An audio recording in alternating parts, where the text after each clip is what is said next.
Hello everyone, welcome to hope study point. I hope कि आप सभी जो है बहुत ही अच्छे होंगे। देखिए बच्चों, हम लोग लाइफ प्रोसेस में जो है न्यूट्रिशन का टॉपिक कंप्लीट कर लिए हैं। अगर जो है आपने प्रीवियस वीडियोस नहीं देखे हैं तो डिस्क्रिप्शन बॉक्स में उसका लिंक दिया है, वहाँ से आप देख सकते हैं। ठीक है। और आज के इस वीडियो में हम लोग इसी से रिलेटेड कुछ इम्पॉर्टेंट क्वेश्चंस को डिस्कस करेंगे, जैसे अगर आपके कोई डाउट्स हों तो वो भी क्लियर हो जाएं। ओके, तो चलिए शुरू करते हैं आज का वीडियो और देखते हैं कि हमारा पहला क्वेश्चन क्या है। ठीक, देखिए पहला क्वेश्चन है कि पाचन और पोषण में क्या अंतर है। देखिए बच्चों, कभी कभी लोग को कन्फ्यूज़न हो जाती है कि पाचन और पोषण वो एक ही समझते हैं, लेकिन ये अलग अलग होते हैं। ठीक है। देखिए पाचन की क्रिया में क्या होता है कि जो हम भोजन खाते हैं उसमें जो जटिल कार्बनिक पदार्थ होते हैं वो क्या होते हैं, अघुलनशील होते हैं।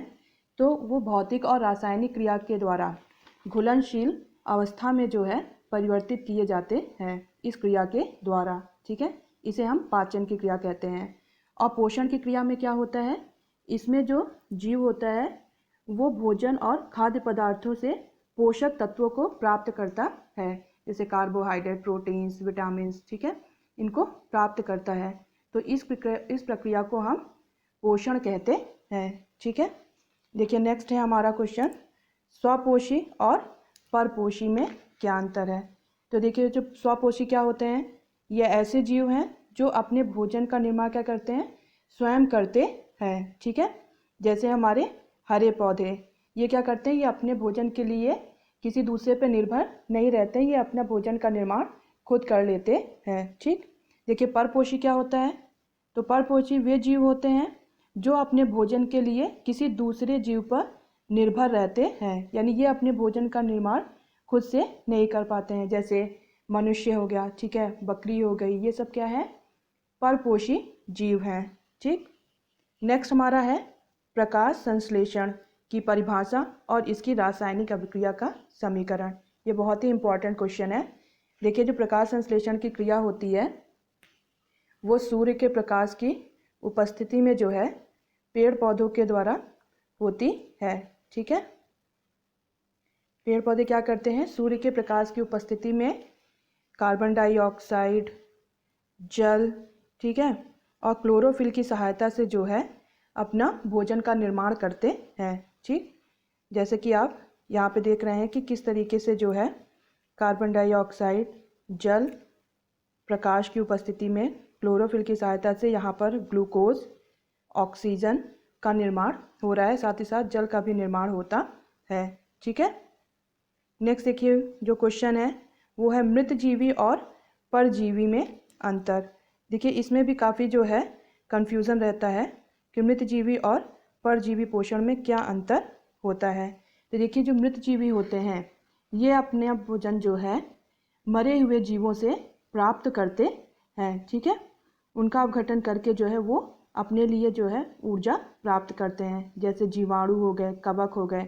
जबकि जो परजीवी होते हैं ये अपने लिए क्या करते हैं, ये अपना पोषण दूसरों के शरीर पर रहकर उनसे जो है प्राप्त करते हैं। वो जंतु भी हो सकते हैं और वो पादप भी हो सकते हैं, जैसे जोंक हो गया, अमरबेल हो गया। ठीक है, ये क्या होते हैं, परपोषी पोषण करते हैं। ठीक। इसके बाद देखिए नेक्स्ट क्वेश्चन है हमारा जो है बहुत ही इम्पोर्टेंट, अवशोषण और स्वांगीकरण। देखिए जो अवशोषण है इसमें क्या होता है, जो जटिल कार्बनिक पदार्थ जो सरल कार्बनिक पदार्थ में जो है जब परिवर्तित हो जाते हैं तो वो क्या होते हैं, छोटी आंत में रसांकुर के द्वारा क्या होता है, इनका अवशोषण हो जाता है रुधिर में। तो इस क्रिया को हम बोलते हैं अवशोषण। ठीक है। और स्वांगीकरण की क्रिया में क्या होता है, ये जो अवशोषित जो कार्बनिक पदार्थ होते हैं इनका जो है कोशिका के जीवद्रव्य में विलय हो जाते हैं, यानी उसमें ये विलीन हो जाते हैं। इस क्रिया को हम क्या कहते हैं, स्वांगीकरण कहते हैं। ठीक है। अब देखिए रसांकुर का क्या कार्य होता है, तो रसांकुर हमारा जो है छोटी आंत में जो पाया जाता है।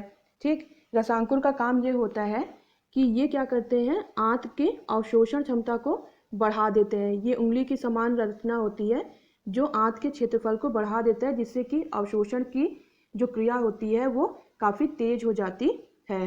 ठीक है। इसके बाद नेक्स्ट क्वेश्चन है हमारा कि मानव की सबसे बड़ी ग्रंथि का क्या नाम है और उसके क्या कार्य हैं। तो देखिए मानव की जो सबसे बड़ी ग्रंथि होती है वो है हमारा यकृत, ठीक है, जिसे लीवर कहते हैं या जिगर भी कहते हैं। अब देखते हैं इसके काम क्या होते हैं। तो इसका पहला कार्य क्या है कि यहाँ पे जो यकृत कोशिकाएं होती हैं ये पित्त रस का निर्माण करती हैं, जो कि यहाँ पर पित्ताशय में एकत्रित होता है। साथ ही साथ ये जो है, जो रुधिर में जब ग्लूकोज की मात्रा अत्यधिक हो जाती है तो उसे ग्लाइकोजन में परिवर्तित कर देती हैं, और इस क्रिया को हम ग्लाइकोजेनेसिस क्रिया कहते हैं, ठीक। इसके अलावा ये विटामिन ए का निर्माण करती हैं, यूरिया का निर्माण करती हैं, ठीक है, और ये हिपैरिन का निर्माण करती हैं, जिससे कि जो हमारी जो रुधिर वाहिनियाँ हैं उसमें क्या होता है, रुधिर का थक्का नहीं बनता है। इसी तरीके से ये फाइब्रिनोजन और प्रोथ्रोम्बिक प्रोटीन का भी निर्माण करती हैं, जिससे कि जब चोट लग जाती है तो उस समय जो है ये रुधिर का थक्का बनाती हैं, ठीक। इसके अलावा जो है यकृत में कुम्फेर कोशिकाएं होती हैं जो हानिकारक जीवाणुओं और इसके अलावा जो मृत आरबीसीज होती हैं उनका भक्षण करती है।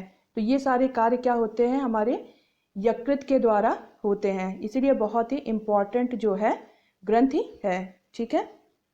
नेक्स्ट क्वेश्चन देखते हैं क्या है कि कौन से एंजाइम्स प्रोटीन्स का पाचन करते हैं। तो देखते हैं कि कौन से एंजाइम्स हैं जो प्रोटीन का पाचन करते हैं। देखिए प्रोटीन का पाचन आमाशय में जो है पेप्सिन, रेनिन एंजाइम्स के द्वारा होता है, ठीक है। इसी प्रकार से अग्नाशयी रस में जो है ट्रिप्सिन होता है, काइमोट्रिप्सिन होता है, और क्षुद्रांत में क्या होता है, आंतीय रस में इरेप्सिन्स होते हैं एंजाइम जो कि प्रोटीन का पाचन करते हैं, ठीक। अब कह रहे कि अग्न्याशय द्वारा स्रावित 2 पाचक एंजाइम्स कौन कौन से हैं। तो देखिए अग्न्याशय द्वारा जो एंजाइम्स का सिक्रीशन होता है उसमें तो अभी हमने बताया था, फिर से देख लीजिए। ट्रिप्सिन हो गया, एमाइलेज हो गया, ठीक है। ट्रिप्सिन क्या करता है, ये प्रोटीन्स को पेप्टोन्स और पॉलीपेप्टाइड्स में तोड़ देता है। इसी तरीके से एमाइलेज है, ये क्या करता है, जो हमारा स्टार्च है उसे माल्टोज में तोड़ देता है, ठीक। अब देखिए लास्ट क्वेश्चन है हमारा पित्त रस, कि पित्त रस कहाँ बनता है। तो अभी अभी मैंने बताया था कि पित्त रस कहाँ पर बनता है, पित्त रस बनता है यकृत की कोशिकाओं में बनता है, ठीक है, जिसका माध्यम क्या होता है, क्षारीय होता है, ठीक। आई होप कि आपको अच्छे से ये समझ में आ गया होगा सब। अगर फिर भी आपको कोई अगर डाउट है तो आप जो है कमेंट बॉक्स में पूछ सकते हैं। अगर आपको वीडियो पसंद आया हो तो चैनल को ज़रूर सब्सक्राइब कर लीजिएगा और इस वीडियो को शेयर कर दीजिएगा। Thank you.